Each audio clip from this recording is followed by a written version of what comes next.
The first call was made by the Prime Minister's Principal Secretary to the Railway Board, the Railway Ministry. These men were all very hardy men. At least the longevity of the workers was guaranteed to us virtually. The rationale for stopping tunneling in the mountains, it doesn't really exist.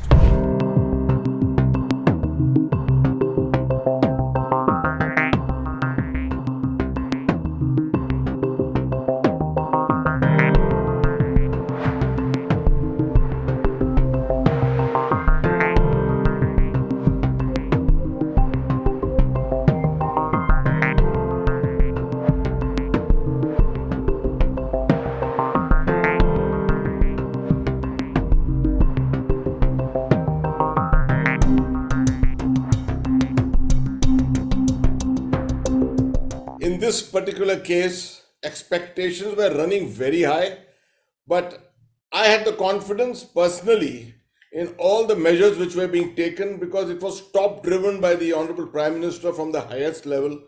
He had taken such genuine interest in this whole thing, he was personally monitoring it.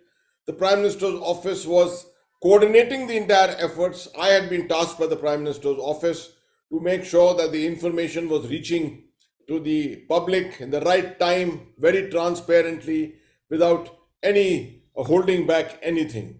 And the manner in which all departments of government were functioning, I knew that it was a matter of time. We were prepared for the long haul up to maybe 40-45 days if necessary. What was very heartening was the fact that the workers themselves, known to be very hardy people from rural areas, we knew would survive on very little for very long. That was not. It was a very important factor for us that even if we failed in different efforts, at least the longevity of the workers was guaranteed to us virtually. We had a logistics line open to them, and we had all their welfare going as simultaneously. We also had their psychosocial support to make sure that their motivation was upheld throughout, and their ability to speak to the relatives was actually the force multiplier which ensured their high motivation and morale. So because of all this, I was personally very confident. There were hiccups in the middle, but those hiccups were definitely serious hiccups. But I think we went through because of the expectations from the entire nation and, of course, the top-down leadership.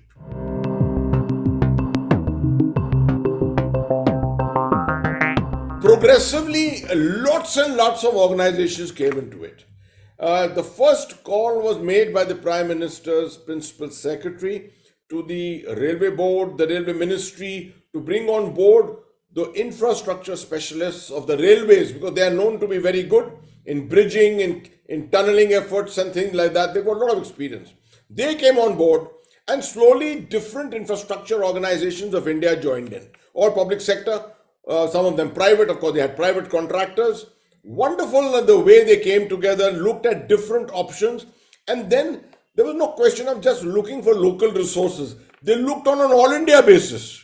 From Odisha, from Gujarat, from Madhya Pradesh, every direction, we brought resources and ensured Ministry of Railways, Ministry of Road Transport and Highways, the MHA ensured that green corridors were created so that all this traffic could move if unimpeded completely. The railways came on board to make sure that the heavy equipment could be brought by rail. So it was a monumental effort. And I must appreciate the media's maturity and its ability to transmit the message which was going from the government.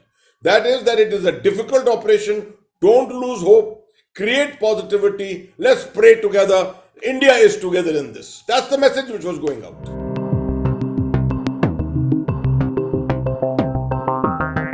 The most mature way of looking at this is that we have had airline crashes, but we haven't stopped aviation.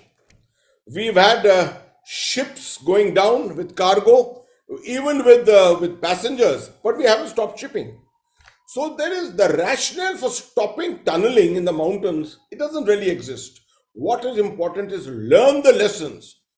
It is criminal if you don't learn the lessons. And that's the important part of it. Now, if you go to, I think, the 10th point of the Honorable Prime Minister's 10-point program on disaster management, you will see that the 10th point on this is, for every disaster, learn the lessons and document them.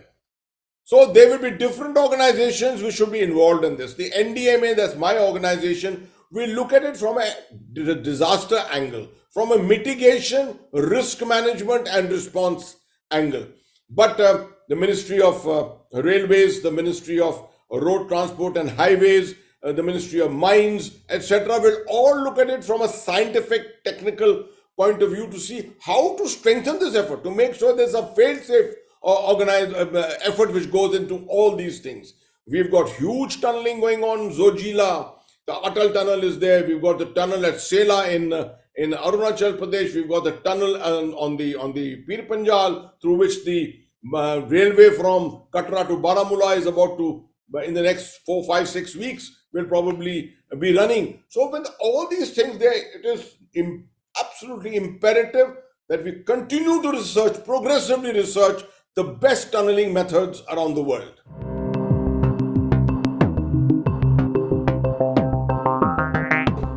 I think we kept an open line. The whole of India was ringing, calling, and we were willing to accept suggestions. All the ministries involved had open lines, and huge suggestions were coming in.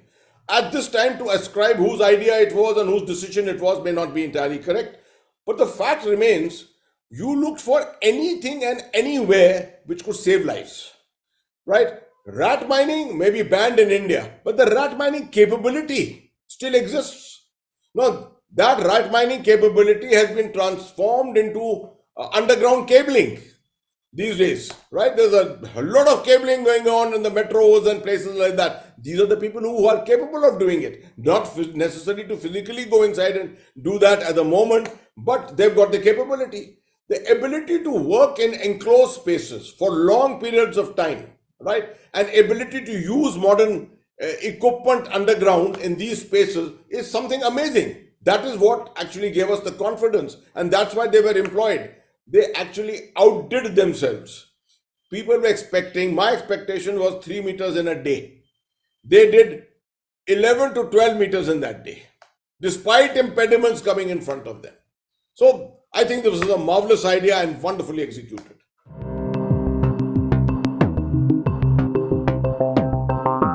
See, the lessons of COVID really come in here.